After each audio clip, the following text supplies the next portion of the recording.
እነሆ እግዚአብሔር ስካር እንደለቀቀው እንቅልፉን እንደተኛ ሰው ተነሳ። ወተንሳ እግዚአብሔር ከመዘነቃህ እምነዋም ወከመሃያል ወህዳገ ወይን። እንደ ኃይለኛ ሰው ምንም እንኳን መጠጥ ቢጠጣም ኃይለኛ ሰው ቢሰክርም ራሱን አይስትምና ሁሉን ያውቃልና ልክ እንደ ኃያል ሰው በእንቅልፍ እንደተዋጠ ሰው እንደሚመስል ሰው እግዚአብሔር ተነሳ። እግዚአብሔር ግን የተነሳው ከሙታን ተለይቶ ነው፣ ከሙታን መካከል ነው። ወቀተለ ጸሮ በድህሬሁ ሲነሳ ሞቶ ሲነሳ ሰይጣንን ድል ነሳ። እኛን 5500 ዘመን በቅኝ ግዛት የያዘን በሲኦል የወረወረን ሰይጣን ተገደለ፣ ተመታ። ነቢየ እግዚአብሔር ንጉሡ ቅዱስ ዳዊት እንደተናገረው መዝሙር 77 ከቁጥር 66 ሲሞት 3 ቀንና 3 ሌሊት በሲኦል ይሰብክ ነበር። ክርስቶስ በሲኦል ለነበሩ ነፍሳት ኢሳይያስ ይሄው ችንካሬን ተመልከት፣ ዳዊት እግዚአብሔር ይቤለኒ ወልዴ አንተ ብለ ትንቢት ተናግረሃል። ቀነውኒ ይቤ እደውየ ወእገሬ ብለ ቸነከሩኝ ብለ ትንቢት ተናግረሃል። ይሄው ቸነከሩኝ፣ ዓለምን አዳንኩ፣ ሞትኩ፣ እናንተ ልሰብክ መጣው። ይዣችሁ ወደ ገነት ውዣችሁ ወደ እግዚአብሔር እቅፍ ለወስዳችሁ ነው የመጣሁት። ሰላም ለእናንተ ይሁን፣ ሰላም ለኩልክሙ አላቸው ኢየሱስ ክርስቶስ። ዛሬ ካህኑ በቅዳሴ ሰዓት ሰላም ለኩልክሙ የሚለው እኮ የክርስቶስን ቃል ነው። በሲኦል ለነበሩ ነፍሳት የተሰበከ ነው።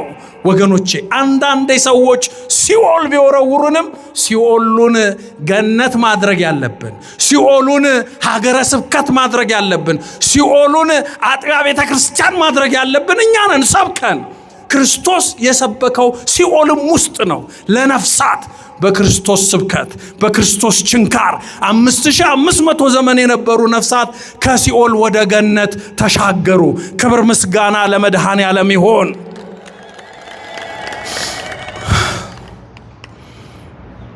ከመዘንቃህም ነዋ ከመኝታ እንደሚነሳ ኃያል ሰው እግዚአብሔር ከሙታን መካከል ተለይቶ ተነሳ። ለምን ይመስላችኋል?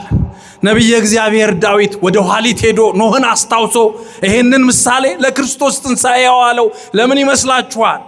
እኔና እናንተ እኮ ኃጢአት የምንሰራው በእውናችን ብቻ አይደለም። በእንቅልፍ ልባችን አንሰራም፣ በህልማችን አንሰራም። አሁን ለትዳራችን ታማኝ ነን የምንል ሰዎች ሌሊት በህልማችን ስናገባ ስንፈታ አንውልም። ሳትዋሹ አንውልም። ሌሊት የሌሊቱ ኃጢአት አይበዛም?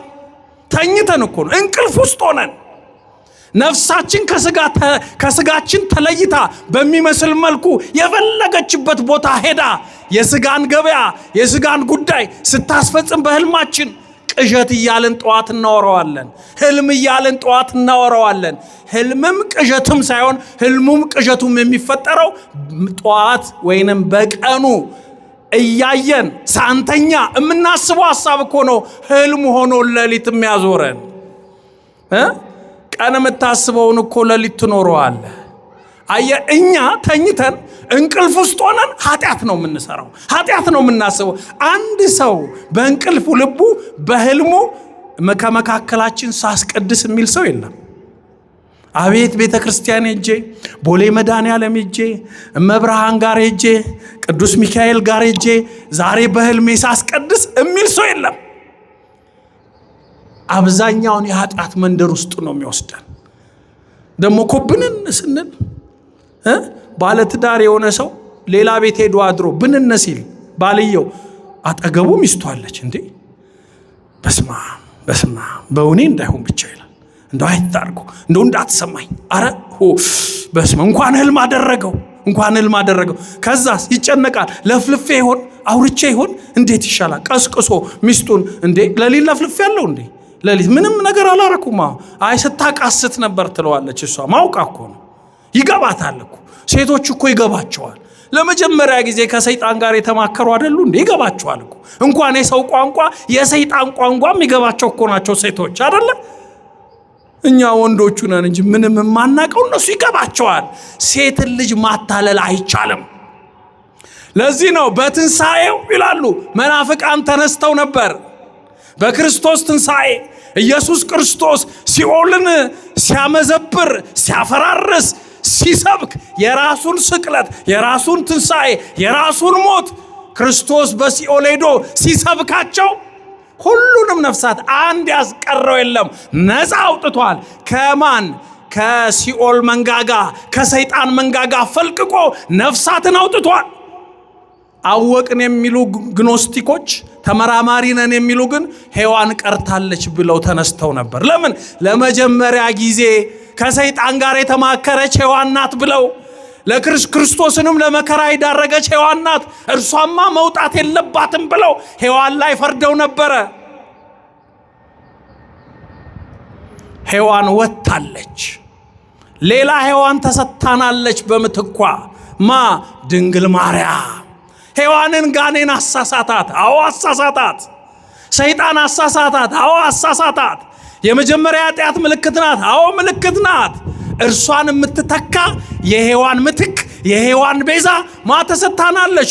ድንግል ማርያም። ክብር ምስጋና ለመድኃኔዓለም ይሁን። ከማርያም ከድንግሊቱ የተወለደ ኢየሱስ ክርስቶስ ሲኦል ሄዶ የድንግል ማርያምን አምሳያ ሔዋንን ይተዋል? አይተውም። ሔዋንም ነፃ ወጥታለች። በተለይ ሴቶች ደስ ይበላችሁ። ክብር ምስጋና ለመድኃኔዓለም ይሁን። ለምን? ሔዋንን ሰይጣን ቢያሳስታትም ድንግል ማርያምን መልአክ አብስሯታል። ሔዋንን በሰይጣን መሳሳት ምክንያት ፍቶተ ሥጋ ነግሶባት ቃኤልን ብትወልድም ድንግል ማርያም ግን በመልአክ ብስራት ሊሆን የማይችለውን እንዘያምር ብእሲ ብላ በእግዚአብሔር ፈቃድ ያለ ወንድ ዘር ኢየሱስ ክርስቶስን ወልዳለች። ክብር ምስጋና ለመድኃኔዓለም ይሁን። ከሔዋን የምትበልጥ ዳግማዊት ሔዋን ሴት ንጽሕት ቅድስት ድንግል ማርያም እርሷን አይቶ ሔዋንን ምሯታል። አዎ ሔዋን የኃጢአት ምልክት ነበረች። ድንግል ማርያም ግን የጽድቅ ምልክት፣ የበረከት ምልክት፣ የሴቶች ተወካይ እመቤታችን ናት። ከእርሷ የተወለደው የድንግል ማርያም ልጅ ኢየሱስ ክርስቶስ ሔዋንንም የሔዋንንም ዘሮች አዳምንም ያስቀረው ሳይኖር በመስቀሉ ሞት ትንሣኤውን አውጆላቸው በአካለ ነፍስ ሲኦል ወርዶ ነፍሳትን አውጥቷል። ወተንሥአ እግዚአብሔር ከመዘንቃ ህምንዋም። ተኝቶ እግዚአብሔር ይሰራ ነበር፣ ይሰብክ ነበር፣ ያስተምር ነበር፣ ዓለምን ያስተዳድር ነበር።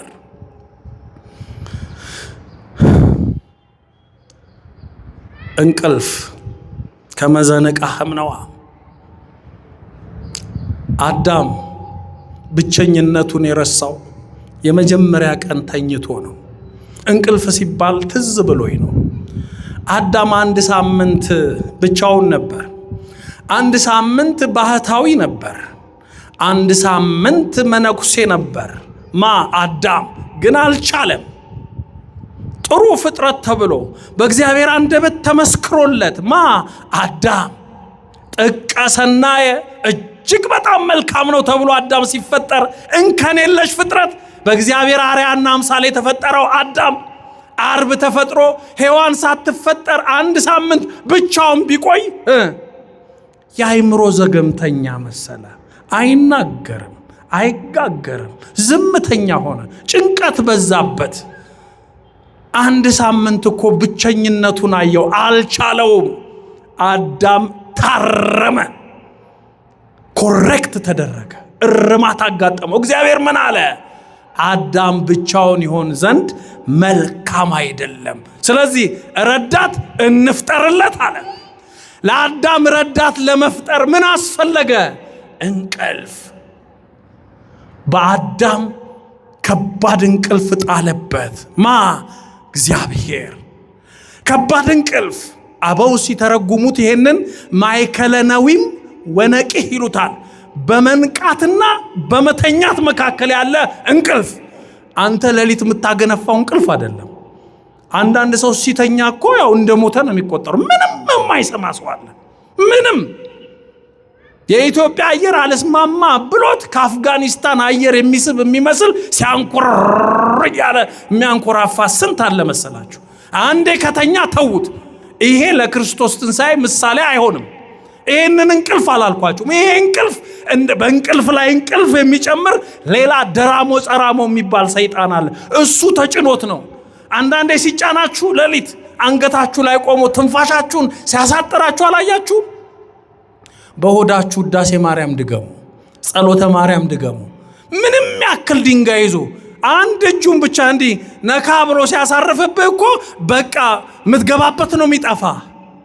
እናንተ ዱካክ ትሉታላችሁ። የሰፈር የሰይጣን ስም ነው ዱካክ። በመጽሐፍ ቅዱስ ሰይጣን ነው ራሱ ነው። እሱን እንቅልፍ አላልኳችሁም። አዳም ግን እግዚአብሔር ከባድ እንቅልፍ ጣለበት። ከአዳም ወገብ ከፍ ብሎ ከጭንቅላቱ ሳይሆን ዝቅ ብሎም ከግር ጥፍሩ ሳይሆን ከማዕከላዊ ቦታ ከወገቡ ሔዋን ተፈጠረች። ሔዋን ተፈጠረች። ይሄ እንቅልፍ የክርስቶስ ሞት ምሳሌ ነው።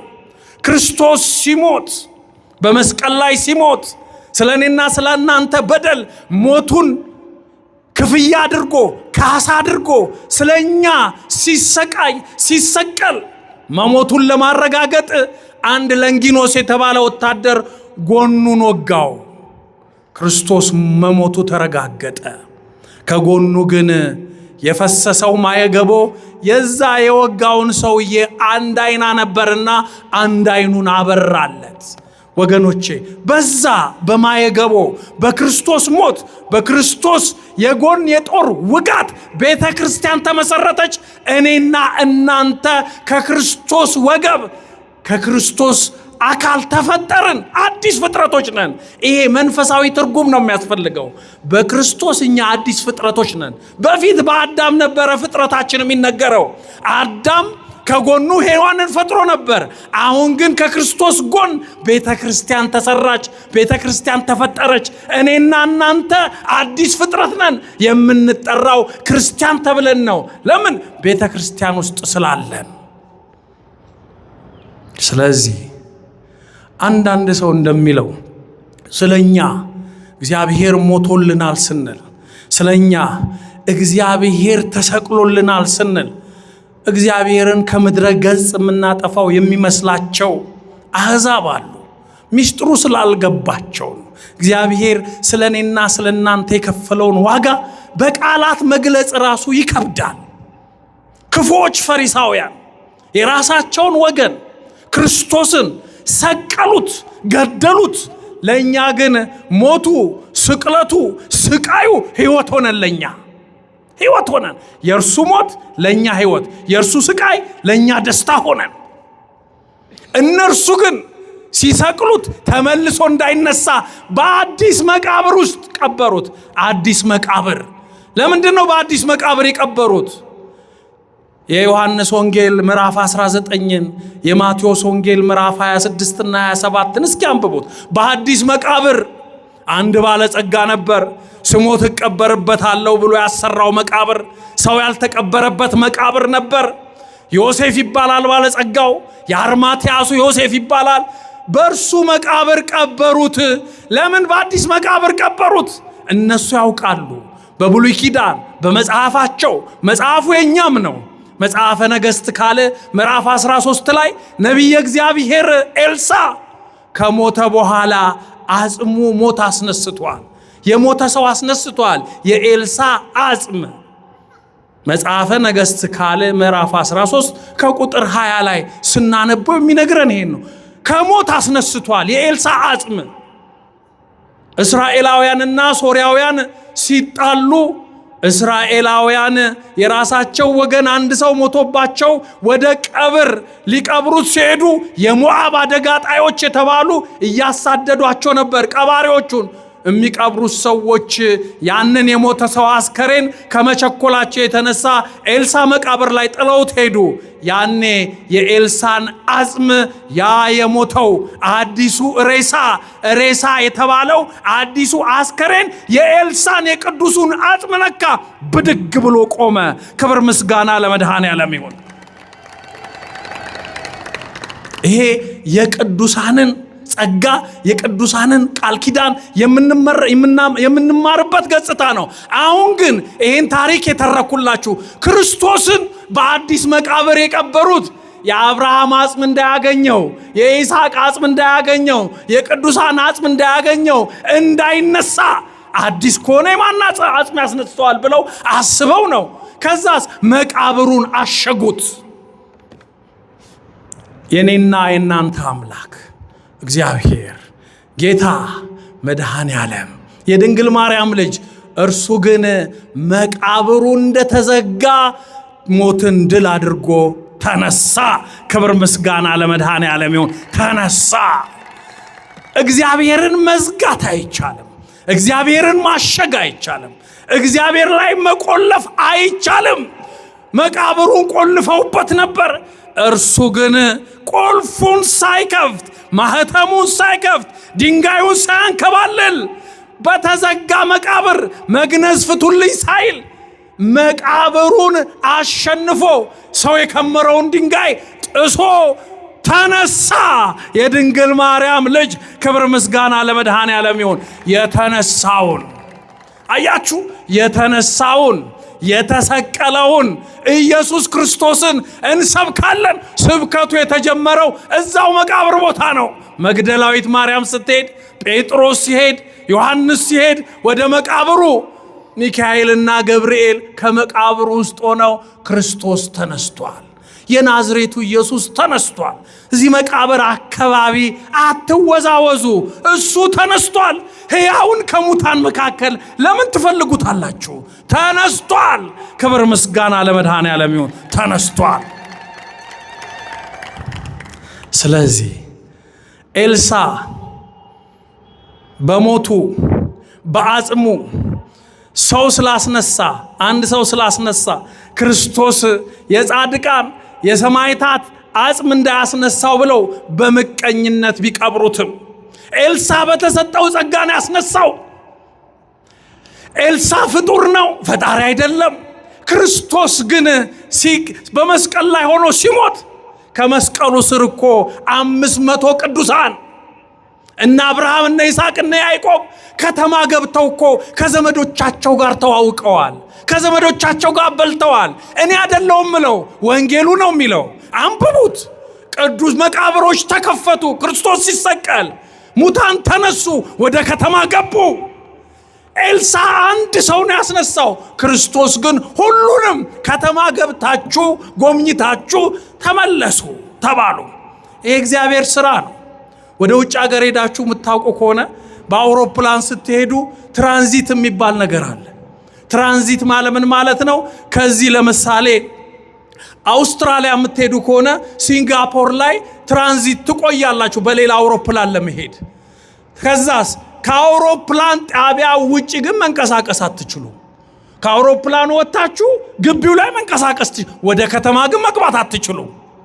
ከዛስ ሲደርስላችሁ ሌላ ደግሞ አውሮፕላን ሲመጣ ወደ አውስትራሊያ ትሄዳላችሁ። ልክ እንደዛ ሁሉ ለተወሰነ ደቂቃ ለተወሰነ ሰሞን የክርስቶስን አምላክነት ሰብከው እነ አብርሃም እነ ይስሐቅ እነ ያዕቆብ እነ ኤልያስ እነ ኢሳያስ እነ ሕዝቅኤል እነ ዳንኤል ከተማ ገቡ። 500 ቅዱሳን ሰብከው ደስ ብሏቸው ወደ እግዚአብሔር ተመለሱ። ክብር ምስጋና ለመድኃኔዓለም ይሁን። ይሄ እግዚአብሔር ስለሆነ ነው። ኢየሱስ ክርስቶስ ከኤልሳ የሚለየው ፈጣሪ ስለሆነ አምላክ ስለሆነ የዓለማዳኝ ስለሆነ ነው። ከዚያስ ክርስቶስ እኮ ኤልሳ እኮ ሙት አስነስቶ ራሱ እንደሞተ ቀርቷል። ክርስቶስ ሙታንን አስነስቶ ሲኦልን መዝብሮ እርሱም በሶስተኛው ቀን ተነስቷል። ክብር ምስጋና ለመድኃኔዓለም ይሁን። አልቀረም። እርሱ ነቢይ አይደለም። እርሱ አምላክ ነው። እርሱ አንዳንዶች እንደሚሉት አረቦች እንደሚሉት ነቢይ አይደለም፣ አይሁዶች እንደሚሉትም ፍጡር አይደለም ወይንም ተራ ሰው አይደለም። የድንግል ማርያም ልጅ ኢየሱስ ክርስቶስ ፈጣሪ ዓለማት ነው። ዓለማትን የፈጠረ ነው። እኔንና እናንተን በአርአያውና በአምሳሉ የፈጠረን እርሱ ነው። ወተንሳ እግዚአብሔር ከመዘንቃህም ነዋ ወከመ ኃያል ወህዳገ ወይን ወቀተለ ጸሮ በድህሬሁ ሲነቃ ያሾፈበትን ሰይጣንን ከኋላ የዓለምን ሕዝብ ከሃይማኖት ያስወጣውን ሰይጣንን አዳምና ሔዋንን ከሲኦል ያሰደደውን ሰይጣንን ክርስቶስ የት እንደገረፈው ታውቃላችሁ? ወቀተለ ጸሮ በድህሬሁ ሰው ሰውን የሚገለው በሾተል በመሳሪያ ነው። ሰይጣን እኮ የሞተው ሰይጣን ሞተ ስላችሁ ደግሞ ነፍስና ስጋ አለው ማለት አይደል። አቅም ያጣው ስልጣን ያጣው። አሁን እኮ ለሰይጣን ስልጣንና አቅም የሚሰጠው ሟርተኛው ቃልቻው መተተኛው ነው። ክርስቶስ እኮ ስልጣኑን ነፍጎታል። ንፍግ ነው ያረገው። ክርስቶስ በመስቀል ላይ ሆኖ አምላኬ አምላኬ ነጽረኒ ወለምን ታደገኒ ሲል ክርስቶስ በመስቀል ላይ ሆኖ አምላኬ አምላኬ ስለምን ተውከኝ ሲል ክርስቶስ እኮ የበላይ ኖሮበት አይደለም። ነቢየ እግዚአብሔር ዳዊት ቅዱስ ዳዊት በመዝሙር 22 ከቁጥር 1 ላይ የተነበየው ትንቢት ይፈጸም ዘንድ ስለ ክርስቶስ የተናገረው ቃል ይፈጸም ዘንድ የክርስቶስ የአምላክነት የጌትነት ማረጋገጫ ይሆን ዘንድ ክርስቶስ በመስቀል ላይ የነቢዩ እግዚአብሔርን ቃል ተናገረ። ሰይጣን ምን አለ? አሃ እኔ እኮ ኃያል ነው ብዬ ነው፣ እኔ እኮ የእግዚአብሔር ልጅ ነኝ ሲል የእውነት መስሎኝ ነው፣ ለካ ፍጡር ነው። አምላኬ አምላኬ ይላል እንዴ? ይሄማ ፈጣሪ ቢሆን ይሄንን ቃል አይናገርም። የሰይጣንን ሐሳብ እኮ ክርስቶስ ያውቃል። አንድም አምላኬ አምላኬ ሲል ኢየሱስ ክርስቶስ ሰይጣን ቀርቦ የክርስቶስን ነፍስ ከስጋ ለመለየት ጥረት ያደርጋል። ክርስቶስ ግን ነፍሱን ከስጋው የለየው በራሱ ስልጣን ነው። ነፍሴን ላኖራትም ላነሳትም ልጥላትም ስልጣን አለኝ ያለ የነፍስና የስጋ ጌታ የድንግል ማርያም ልጅ ኢየሱስ ክርስቶስ ነው መስቀል ላይ ያለው። ሰይጣን ግን አላወቀም። ዲያብሎስ ግን አላወቀም። ቀረበ። ያኔ የክርስቶስ እግዚአብሔርነቱ መለኮቱ በነፋስ አውታር ወጥሮ በእሳት ጃንጀር ወይንም በእሳት አለንጋ ገረፈው። ማንን? ሰይጣንን። እንዲህ አለ። ሰይጣን ደነገጠ፣ ለፈለፈ። መኑ ውእቱ ዘሞአኒ ስጋ ለቢሶ አለ። እንደዚህ አጋጥሞኝ አያውቅም። ስጋ ለብሶ መስቀል ላይ ሆኖ እንደዚህ አስለፈለፈኝ፣ እንደዚህ አሸነፈኝ ማን ነው ብሎ አለቀሰ። መስቀሉ በመስቀሉ ላይ ያለው ክርስቶስ ሰይጣንን አስለቀሰው። በቤተ ክርስቲያናችን ስርዓት በቤተ ክርስቲያናችን ትምህርተ ህቡዓትም ይባላል። ያ ምን ማለት ነው? ዮሐንስ ወንጌላዊው በመስቀሉ ስር ነበረ የሰይጣንን መለፍለፍ የሰይጣንን ነፍሳት መልቀቅ ነፍሳትን ለቀቀ። ሰይጣን ጎርሷቸው የነበሩት ቅዱሳን ነፍሳት የብሉይ ኪዳን ነፍሳት ከአዳም ጀምሮ እስከ ሙሴ ከዚያም በኋላ የነበሩ ነፍሳትን ሁሉ እየለፈለፈ ዲያብሎስ ተፋ። ክብር ምስጋና ለመድኃኔዓለም ይሁን። ለፈለፈ። ወንጌላዊ ዮሐንስ ነው ትምህርተ ህቡዓትን የጻፈልን። ሰይጣን የለፈለፈውን በመስቀሉ ስር ነው የለፈለፈው። ዛሬም ይለፈልፋል። መስቀል ኃይላችን ነው። መስቀል የነፍሳችን መዳኛ ነው። ሰይጣንን ያስለፈለፈ ነው። ክርስቶስን የገለጠ ነው። አምላክነትን የገለጠ ነው። መስቀል በላዩ ላይ ያለው ማን እንደሆነ ያስተዋወቀ መስቀል ነው። ወገኖቼ ሌሎች እንደሚሉት አይደለም። መስቀሉን ስናይ እኮ የመዳናችን ደረሰኝ ነው። ደረሰኝ ታውቃላችሁ? በየሱቁ ሄዳችሁ ዕቃ ትገዛላችሁ አይደል? ዕቃ ለመግዛታችሁ ባለሱቁ ነጋዴው ደረሰኝ ይሰጣችኋል አይደል? ድሮ ነበር የማይሰጠው፣ አሁን መስጠት ግዴታው ነው። አይሰጣችሁም? ይሰጣችኋል። ለምን? ቴሌቪዥን ገዝተ ከሆነ ካሜራ ገዝተ ከሆነ ስልክ ገዝተ ከሆነ ቲን ነምበር አለ ወይ ብሎ ከሌለህም ደረሰኝ ይሰጣል፣ ሪሲት ይሰጣል። የገዛህበትን ይሄ ንብረት የኔ ነው ትላለ።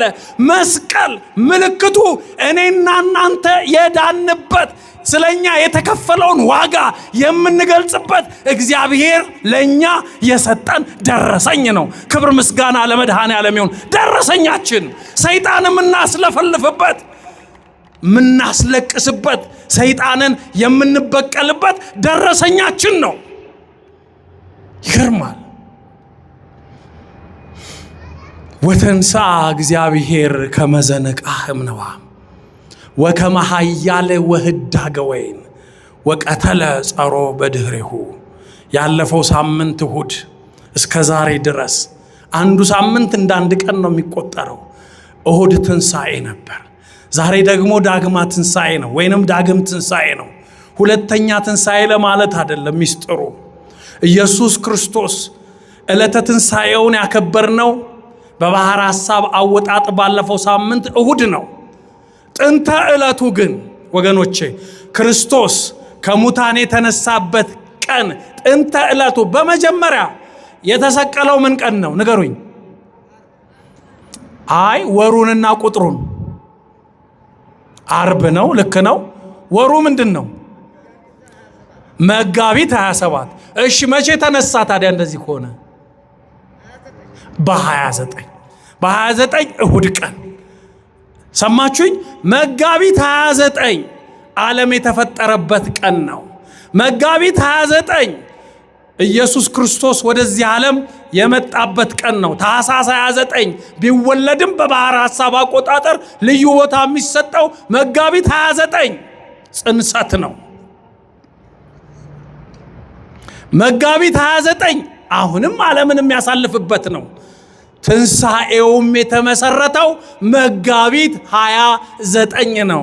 ለዚህ ነው ዛቲ ዕለት እንተ ገብረ እግዚአብሔር ንትፈሳ ወንትሐሰይ ባቲ ኦ እግዚኦ አድህንሶ እንላለን። ምን ማለት? ያቺ ዕለት እግዚአብሔር የሰጠን ዕለት፣ እግዚአብሔር ተአምር የሰራባት ቀን መጋቢት 29 ዓለም የተፈጠረበት ዕለተ እሁድ መጋቢት 29 ኢየሱስ ክርስቶስ ከሙታን የተነሳባት ዕለተ እሁድ ዛቲ ዕለት እንተ ገብረ እግዚአብሔር።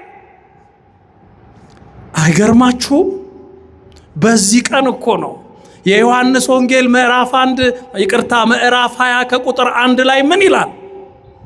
ወበእሁድ ሰንበት መጻት ማርያም መግደላዊት በጽባህ ይላል። ግዕዙ ደስ ይላል፣ አማርኛው ግን ያበላሻል። ግዕዙ ምን ይላል? ወበእሁድ ሰንበት። በእሁድ ሰንበት ማርያም መግደላዊት ወደ ክርስቶስ መቃብር በጠዋት ማልዳ ሄደች ነው የሚለው።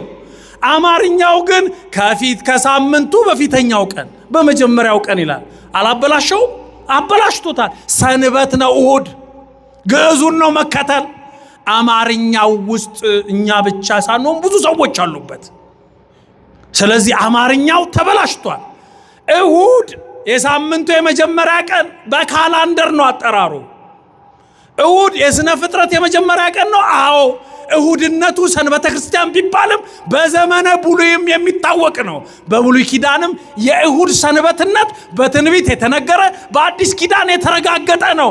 ዛቲ ዕለት እንተ ገብረ እግዚአብሔር ያለው ቀደም እንዳልኳችሁ ቀዳሚት ሰንበትም አልተሻራችም ያልኳችሁ ሰንበትም ክርስቶስ ራሱ 3 ቀንና 3 ሌሊት በመቃብር ሲቆይ ዕለተ ቀዳሚትን እንኮ ተፈጸመ ብሎ በዕለተ ዓርብ በቀዳሚት ቀን እኮ ከምድር ልብ ውስጥ ነበረ። ምን ማለት ነው? ከስራው ሁሉ አረፈ ማለት ነው። በስነ ፍጥረት ታሪክ እግዚአብሔር እርሱ ቅድመ ዓለም የአብ የባህሪ ልጅ ተብሎ በሚታወቅበት ዘመን ወዘንበሌ ሁሳ አልቦ ዘኮነ እንዳለ ዮሐንስ ያለ እርሱ የተፈጠረ ፍጥረት የለም። ያኔ ዓለማትን ሲፈጥር በዕለተ ዓርብ ተፈጸመ አለ። በዕለተ ቅዳሜ አረፈ። ሰንበትን እንድናከብረው ሰጠን። አሁን በዘመነ ስጋዌ ዓለምን ሊያድን መጥቶ በዕለተ ዓርብ በመስቀል ላይ የድንግል ማርያም ልጅ ኢየሱስ ክርስቶስ ተፈጸመ አለ። በዕለተ ቅዳሚት በቀዳሚት ሰንበት በምድር ልብ ውስጥ አረፈ። ቀዳሜንም አከበረ። እሁድን በትንሣኤው ሰንበት አድርጎ ሰጠን። ክብር ምስጋና ለመድኃኔዓለም ይሁን። ሰጠን። እሁድ እሁድ የምንሰበሰበው፣ ቤተ ክርስቲያን የምንመጣው፣ የምናስቀድሰው፣ የምንቆርበው፣ ጸበል የምንጠጣው የተነሳውን ክርስቶስ ስለምንሰብክ ነው። ያልተነሳ ክርስቶስ የለንም ወገኖቼ። ስለዚህ ዛሬ ዳግማ ትንሣኤ ነው ማለት ምን ማለት ነው? ዳግማ ትንሣኤ ማለት ክርስቶስ በመጀመሪያ በምናከብረው ዕለተ እሁድ ትንሣኤውን ስናከብር የሚነበበው ንባብ ምን ይላል መሰላችሁ? መቃብሩ እንደተዘጋ ተነሳ ይላል። መቃብሩ እንደተዘጋ ተነሳ። አዎ ሐዋርያትን ጨምሮ ሌሎችም የቀበሩትም መቃብሩን ያተሙትም አይሁድም ሳይቀሩ ምታት ነው፣ አስማት ነው፣ መተት ነው፣ አልተነሳም ብለው ማሾፍ ጀምረው ነበር። ከሐዋርያት መካከልም ብዙዎች ሸሽተው ነበር። ሰዱቃዊ የሆነው ቶማስ የክርስቶስን መነሳት አላምንም ብሎ ሸሽቶ ነበር። ቶማስ ካላየው ችንካሩን ካላየው አላምንም ብሎ ነበር። ወገኖቼ ትንሣኤው የክርስቶስ ትንሣኤ በተዘጋ መቃብር እንደሆነ ሁሉ ለሐዋርያት እርሱ ራሱ መሆኑን ለማረጋገጥ ከተዘጋ መቃብር ወደ ተዘጋ ቤት መጣላቸው። እነሱ ፈርተው ቤት ዘግተው ተሰብስበው ነበር። ሐዋርያት ተሰብስበው ቤታቸውን ድርግም አድርገው ቆልፈው፣ የአይሁድን ፖሊሶች ፈርተው ክርስቶስን አናውቅም ብለው በቃ ሞቷል አይነሳም ብለው ተስፋ ቆርጠው ቤታቸውን አሽገው አንድ ቤት ውስጥ ሳሉ በተዘጋ ቤት በግርግዳው ገባ። የትንሣኤው ጌታ ኢየሱስ ክርስቶስ። ክብር ምስጋና ለመድኃኔዓለም ይሁን። ያኔ አመኑ። ለካ ያንን መቃብር እንደተዘጋ መነሳት ይችላል። አስተምሯቸዋል እኮ በሦስተኛው ቀን እነሳለሁ ብሏቸዋል እኮ። እነርሱ ግን የመጽሐፉን ቃል ረሱት። ወደ ኑሯቸው ተመለሱ። ምን ይሻለናል ብለው አሰቡ። በዝግ ቤት ሲገባ እችማ ዝግ ቤት ምንድናት? ትልቅ ነው በርግጥ ዝግ ቤቱ፣ በፌሮ የተለሰነ በድንጋይ የተወቀረ ቤት ነው። ከመቃብሩ ዝግ ቤቱ ይከብዳል እንዴ! መቃብሩማ ምን አላት? ሞትን ድል አድርጎ ለመነሳት ኃያል ነው። ይሄንን ዝግ ቤት ሳይከፈት በግርግዳው እኛ ጋር መምጣት ልዩ ታምር ነው ብለው ሰገዱለት። ለኢየሱስ ክርስቶስ። ክብር ምስጋና ለመድኃኔዓለም ይሁን። ሰገዱለት። ይገርማል። ዳግም ትንሣኤ ማለት ይሄ ነው። ምን ማለት ነው? መቼም ዘመኑ የቴክኖሎጂ አይደለ? አንድ ምሳሌ ልንገራችሁ። ፌስቡክ ሊኖራችሁ ይችላል። ቴሌግራም ሊኖራችሁ ይችላል። ዋትሳፕ ሊኖራችሁ ይችላል። ሌላም መተግበሪያዎች፣ የሶሻል ሚዲያዎች ወይንም የቴክኖሎጂ ሞዴሎች ሊኖራችሁ ይችላሉ። ሰዎች የናንተን የሶሻል ወይ ማህበራዊ ትስስር ገጻችሁን ወይንም ደግሞ መጠቀሚያችሁን መሳሪያ ወይንም ቱል ገብተው የናንተ ሚስጥር እንዳያዩ ወይንም እንዳይጠልፏችሁ ወይንም እንዳይመዘብሩባችሁ አዋቂዎች ምን ይላሉ? የዚህ ባለሙያዎች ቱ ስቴፕ ቬሪፊኬሽን ተጠቀሙ ይላሉ። ምን ማለት ነው? ቱ ስቴፕ ቬሪፊኬሽን ማለት ፓስወርድ ስትሰጡት ፓስወርዱን ወዲያው እንዳስገባችሁ እንዳይከፍት ሁለተኛ እንዲጠይቃችሁ ማለት ነው። አንዳንዱ ወዲያው በአንድ የፓስወርድ ስትሰጠው ምን ያደርጋል? ይከፍታል አይደል? ይሄ ቱ ስቴፕ ቬሪፊኬሽን ማለት ግን አንተ አታውቅም እንጂ ካሜራው አይንህንም ይወስደዋል። አንተ አታውቅም እንጂ ጆሮህንም ይወስደዋል፣ አሻራህንም ይወስደዋል። ሁለት ጊዜ ፓስወርድ ተጠቀም። ስለዚህ አንዴ ስትከፍተው አልሰራም ካለ ሁለቴ ስትሞክረው ይሰራሃል ማለት ነው። ቱ ስቴፕ ቬሪፊኬሽን ማለት ያው ያንኑ ነገር ነው እኮ የምትደግመው። ዳግማ ትንሣኤ ማለት እንደዛ ነው። የመጀመሪያው ትንሣኤ የተረጋገጠበት ሐዋርያትን ለማሳመን ኢየሱስ ክርስቶስ በዝግ ቤት የገባበት ነው። ክብር ምስጋና ለመድኃኔዓለም ይሁን። ወስብሐት ለእግዚአብሔር ወለወላዲቱ ድንግል ወለመስቀሉ ክቡር አሜን።